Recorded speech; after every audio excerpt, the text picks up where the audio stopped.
Saludamos a esta hora a la ministra de Transporte, Ángela María Orozco. Señora ministra, muchísimas gracias por recibirnos en este nuevo espacio de la Revista Nacional de Agricultura. Bienvenida. Muchísimas gracias, gracias por la invitación a acompañarlos hoy. Vamos a hablar de un tema que es del corazón de la Sociedad de Agricultores de Colombia, pero que sé también que es del corazón suyo y por supuesto del corazón de la cartera que usted dirige. Quiero por eso preguntarle por el programa Colombia Rural. ¿Qué es y cómo va su implementación? Bueno, como saben, el programa Colombia Rural nace como una estrategia de gobierno para intervenir la red vial terciaria del país para la promoción de corredores productivos y turísticos que conecten los territorios y potencialicen el campo colombiano. Es realmente el primer programa de este tipo que tiene un modelo de asignación de recursos objetivo, transparente y simplificado. ¿Y por qué digo esto? Porque históricamente, por lo menos lo que nosotros encontramos es que por lo menos durante los últimos 4 años no había habido importantes recursos para las vías terciarias. Si acaso en el presupuesto del INVIAS habían, no sé, 4.000 millones de pesos o algo así, que como usted sabe son si acaso 4 vías terciarias, más o menos. Pero lo otro era que nunca se había diseñado un programa que permitiera que los mismos alcaldes postularan sus corredores con base en unos criterios, sin intermediarios, solo vía web y con base obviamente en cartillas del INVIAS que permiten identificar qué tipo de intervención se necesita sin tener que contratar consultores que se lleven un porcentaje de los recursos. Este programa lo diseñamos de la mano todos, o sea, trabajó Planeación Nacional, trabajó el Ministerio de Agricultura, trabajó el INVIAS, el Ministerio de Transporte, la Vicepresidencia de la República en la Comisión Intersectorial, todo precisamente para tener unos criterios objetivos teniendo en cuenta el inventario que existía y sobre todo las necesidades, y ahí el Ministerio de Agricultura fue muy importante, a pesar de no tener un inventario de la red vial terciaria actualizado. Lo que hemos venido trabajando es cómo fortalecerlo en materia de recursos, porque si bien nos dieron en el presupuesto de 2019 500.000 millones de pesos, la verdad es que nos congelaron parte de esos recursos como congelaron un porcentaje importante de los recursos de la nación. Y posteriormente, en la Ley de Crecimiento Económico aprobada nuevamente en enero de este año, se estableció que la sobretasa a las entidades bancarias se destinaría precisamente para financiar la red vial terciaria. Ahora, desafortunadamente, pues la actividad económica ha disminuido debido al COVID, pero ahí tenemos una fuente segura de recursos que nos permite tener un programa que va a ser sostenible en el tiempo. ¿Cómo se priorizaron esas vías que se van a intervenir y qué papel pueden tener los productores del campo en este proceso y bajo cuál mecanismo? Mire, el criterio, como digo, los criterios de productividad y los criterios de priorización fueron conectividad con el campo, es decir, poder sacar las cosechas de los campesinos a las zonas de consumo, o conectividad turística o social, digamos, en el tema de los corredores turísticos o los sitios para que los niños pudieran asistir a sus escuelas. Fueron como los 3 criterios, pero los que mayor puntaje otorgaban eran los criterios de productividad. Ahora, ¿qué sucede? Sucede que lo que tenemos es que garantizar la sostenibilidad del programa en el tiempo, porque a hoy, digamos, según la cifra que hay hoy, porque como digo, no es un inventario actualizado o georreferenciado, se está construyendo, pero se entiende con la información que existe que son 142.000 kilómetros de red terciaria, de los cuales 14.000 casi están a cargo de los departamentos, 100.000 de los municipios y solo 27.000 a cargo del Instituto Nacional de Vías. Así es la estructura según el orden legal. No obstante, entendemos que muchos departamentos y municipios no cuentan con recursos para hacerlos y es la razón por la que la Nación está apostándole a tener un proyecto de largo plazo para el mantenimiento y el mejoramiento de la red vial terciaria. Quiero preguntarle qué otro tipo de obras van a adelantar para garantizar la conectividad, la transitabilidad y especialmente el aprovechamiento de las vías que se van a intervenir. La intervención va más allá de los drenajes, va a hacer una placa huella dependiendo, o va de hacer puentes, sobre todo hay unos puentes que digamos están en proyectos de cooperación que son simplemente los que garantizan la transitabilidad, o va en el establecimiento en algunos casos de intersecciones o simplemente pues hacer las vías. Entonces, hay vías que simplemente no existen.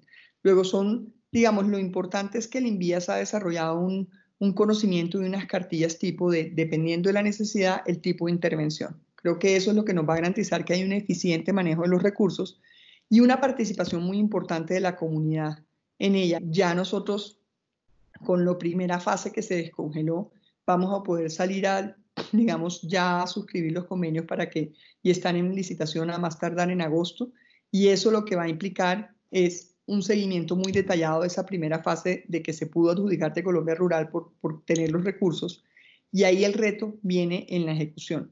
Estoy convencida que en la medida en que logremos mostrar que la ejecución se hace rápidamente y efectivamente, vamos a tener la legitimidad para que se involucren nuevas fuentes de ingresos. Y obviamente tengo la expectativa de cómo se va reactivando la economía para que la sobretasa a los establecimientos bancarios pues arroje más recursos de los que se esperan, porque pues esperábamos para este año unos 700.000 millones, pero no tenemos la certeza de que la economía se va a mover de tal manera que se puedan generar, pero estamos precisamente en eso para lograr tener una mayor cobertura. Justamente y a propósito de los recursos, ministra, quería preguntarle lo siguiente, y es que yo la he escuchado que en diferentes escenarios usted ha dicho que Colombia Rural es un programa que se lanzó teniendo la conciencia desde el gobierno que no estaba toda la plata, pero que esa fue justamente la apuesta que usted hizo porque usted tenía un objetivo detrás de esa estrategia. Yo quiero preguntarle cuál era ese objetivo y cómo le ha ido hasta este momento con su idea. Mire, el propósito era poder diseñarlo de una manera técnica, con unos criterios que, como le mencioné, permitieran que los alcaldes directamente postularan con cartillas tipo, sin intermediarios, de una manera transparente y entendiendo que una vez lanzado, también eso iba a generar que todo el mundo quisiera, eso nos iba a ayudar además a hacer las visitas de verificación, que no fuera de afán la girada de los recursos, y segundo también a que todos los actores supieran que teníamos que salir a conseguir los recursos. Lo tengo que decir, los recursos que teníamos del año 2019 eran 500.000 millones de pesos. Esos recursos solamente nos dieron 130.000 porque se congelaron un poco y van a terminar siendo 180.000 porque se congelaron en más de 300.000 que finalmente terminan en recorte, ¿sí? Y ahí fue cuando el Congreso, de la mano con el gobierno, dentro de la ley de crecimiento que se aprobó en enero, decidió que la sobretasa a los establecimientos bancarios se destinaría a la red terciaria, precisamente por eso, entendiendo la importancia que tenía Colombia Rural, la importancia que tenía honrar los compromisos y lo que necesitaba de alguna manera el clamor de la gente en las regiones. Casi que aquí se le había hecho un énfasis muy grande y se aprobaron unos proyectos muy importantes para la competitividad, que eran las vías de cuarta generación, pero se había abandonado lo que era la conectividad rural. Y desde ese punto de vista yo tenía un presupuesto comprometido a los proyectos de cuarta generación, realmente, era inflexible porque estaba atado a los contratos, pero tenía vías cada día más desfinanciado y ningún recurso para la red terciaria.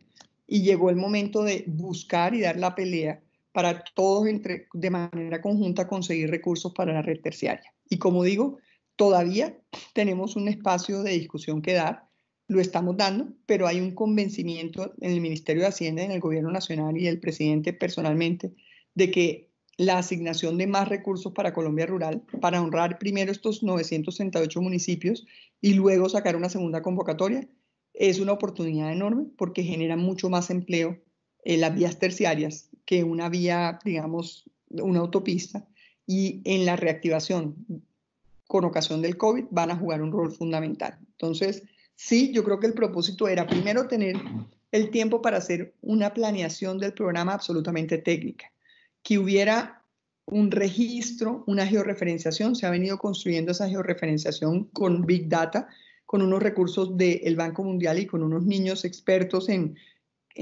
tecnología y en Big Data y con imágenes satelitales y haciendo extrapolaciones. Ese es un proyecto estrella entre planeación y el Ministerio de Transporte, precisamente para llegar a tener un inventario realmente georreferenciado, pero en el entretanto ir consiguiendo recursos para ir sacando adelante esta primera parte del programa. Entonces sí, yo me siento muy contenta de haber logrado, de haberlo hecho. No importa que no tuviéramos todos los recursos, de eso nos permitió diseñar el programa con un criterio técnico, nos permitió diseñar el programa involucrando distintas entidades, que no fuera solo un funcionario en el INVIAS asignando, que era como la tradición, donde participara toda la red de infraestructura, planeación, el Ministerio de Agricultura, el INVIAS y el Ministerio de Transporte, precisamente para que obedecieran esos criterios de mayor necesidad y mayor impacto, y que tuviera en cuenta todos estos elementos que mencionamos. ¿Cómo sueña usted el campo en materia de conectividad? Cuando ya sea el último día del gobierno del presidente Iván Duque, que esperamos que usted esté hasta el último de esos días también en esta cartera, ¿cuántos kilómetros construidos y cuántos mejorados de las vías terciarias piensa usted entregarle al campo colombiano? Mire, nosotros tenemos como meta, y esa es una meta que está en el plan de desarrollo, mejorar 15.000 kilómetros y mantener 30.000 kilómetros. Y con mantener me refiero a garantizar la transitabilidad de esos 30.000 kilómetros. Esa es la meta que tenemos con los recursos actuales. Y por eso es que para nosotros ha sido tan importante la institucionalidad de este programa, porque de lo que se trata es de tener éxito en el programa para garantizar que no importa cuál sea el gobierno, siempre van a buscar unas fuentes de recursos que permitan ir metiendo más proyectos y tener una mayor cobertura que la que hoy tenemos. Esta es una meta importante, teniendo en cuenta que lo que encontramos no había inversión en la red terciaria desde el 2014, pero igual, si hablamos de 142.000 kilómetros en todo el país, pues igual no cubre todo y como digo, serían más de 200 billones de pesos si quisiéramos cubrir todo, pero creo que esa es una meta ambiciosa y ese es el sueño que tenemos. ¿Qué es el sueño? Obviamente el sueño es que todo esto se hizo con el objeto de intervenir aquello que tuviera más impacto. En este primer lanzamiento de Colombia Rural, entendiendo que no había recursos para la red terciaria desde hace varios años, se buscó tener la mayor cobertura posible en los municipios. Es decir, se puso un tope de 1.000 millones por municipio, de manera que pudieran sumarse también los municipios y así tener mayor cobertura. Y por eso estamos hablando de 938 municipios y 21 departamentos que presentaron propuestas. En una segunda eventual convocatoria, una vez honremos los 938 municipios y los 21 departamentos, creo que vamos a priorizar qué tiene mayor impacto en conectividad, más que tener toda la cobertura de los 1.000 municipios. Y ahí, obviamente, el tema agrícola va a ser fundamental. Es cómo logramos buscar aquellos sitios que tengan un mayor impacto en términos de sacar los productos de los campesinos a los centros de consumo, para no tener este límite, porque parte de la crítica que nos hacían es, de pronto hay proyectos que tienen un mayor impacto y que valen más y que obviamente no pudieron clasificar por virtud de que tenemos ese tope. Ahora, eso no significa que esos proyectos no se puedan hacer con otros recursos y por eso siempre hablamos de agregación de recursos y por eso le estamos pues mostrando cuántos recursos estamos movilizando con la intervención del INVIES. Pero sí pensamos que una segunda fase de Colombia Rural no va a tener esa limitación, sino va a apostarle más a identificar esas zonas del país donde se tiene mayor impacto y que seguramente las obras, digamos, van a tener un costo mayor porque va a conectar, digamos, más municipios. Y desde ese punto de vista, pues tenemos un segundo criterio. Pero en esta primera oportunidad sí era importante que a cada municipio del país tuviéramos la posibilidad de llegar y llegamos a la mayoría. Al culminar el periodo de gobierno, ¿cuántos empleos se habrán generado en Colombia por este programa? Mira, bajo nuestro programa, invertir 1.000 millones en una vía terciaria genera alrededor de 295 empleos en las regiones, 85 directos y 210 indirectos. Es la razón por la que bajo los escenarios que propusimos de invertir 2 billones de pesos de aquí al 2022, al finalizar este gobierno estaríamos generando 590.000 empleos, de los cuales 170.000 son directos y 420.000 son indirectos. Ahora, el programa también pone como requisitos propender por la contratación de organizaciones sociales, comunitarias y productivas rurales de la zona de influencia del proyecto del corredor productivo para realizar lo que se llama el mantenimiento rutinario y con esto se logra un beneficio adicional para las regiones, que es generar empleo en las regiones y también una mayor apropiación de los proyectos por parte de la comunidad. Además de vías terciarias, su cartera tiene una enorme responsabilidad en diferentes temas como el servicio de transporte de carga, puertos, aeropuertos, corredores viales principales, túneles, entre otros. El 7 de agosto de 2022, ¿qué espera dejarle en concreto al país en esas obras? Mire, yo creo que hay una cosa muy importante que el presidente ha dicho y es que empezamos con un tema que era concluir, concluir y concluir. Luego nosotros encontramos 29 proyectos de cuarta generación que comprometían recursos de alrededor de 90 billones de pesos entre peajes y recursos de la nación, vigencia futuras hasta el 2033, que tenían totalmente copado el techo fiscal de mi ministerio, o sea, no tenía ninguna opción, de los cuales solo 8 proyectos estaban funcionando y 21 proyectos estaban paralizados. A pesar de ser contratos firmados entre el 2014 y el 2016, iban entre un 0 y un 5% de ejecución.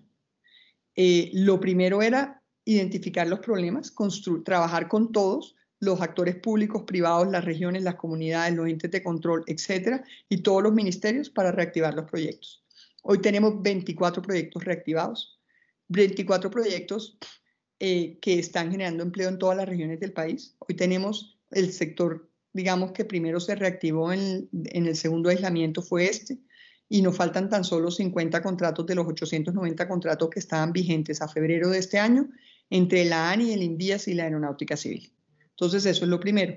Lo segundo, obviamente, es lograr dejar contratados la quinta generación de concesiones. Es nuestro nuevo reto, que es como el legado de este gobierno. Y luego viene nuestra apuesta de qué es lo nuevo. Lo nuevo está, y lo que se está licitando son proyectos fundamentales para el multimodalismo. Y está la APP para recuperar la navegabilidad del río Magdalena, la APP del Canal del Dique, la licitación de accesos Cali-Palmira. Esas tres ya salieron a precalificación o a prepliegos. Y luego vienen proyectos muy importantes como la licitación del tren La Dorada-Chiriguaná, el corredor fundamental, que es el corredor Buga-Buenaventura, que probablemente van a ser 2 concesiones, es fundamental y forma parte de la contratación. El dragado y la profundización del puerto de Buenaventura también forman parte de los proyectos. Y otros proyectos fundamentales que están en el Plan Nacional de Desarrollo, como Pasto-Popayán, por ejemplo, son de los proyectos nuevos de la quinta generación de concesiones. Entonces yo creo que por un lado eso, por otro lado está un proyecto del INVIAS que se trata de concluir vías a las que le ha venido invirtiendo el Estado hace más de 20 años y que le faltan 5 o 6 kilómetros por terminar. Entonces esa es una de nuestras prioridades. Y las otras prioridades son proyectos como el Pacto Bicentenario, que fue un compromiso fundamental del presidente y la vicepresidenta con ocasión de la celebración del Bicentenario, así como corredores tan importantes como el corredor Pacífico-Orinoquía. Muchísimas gracias, ministra Ángela María, por su tiempo, por esta explicación tan amplia y pues bueno, desde la SAC, nuestros mejores deseos para que este programa de Colombia Rural avance de la mejor manera. Muchísimas gracias, María Isabel. Que estés muy bien.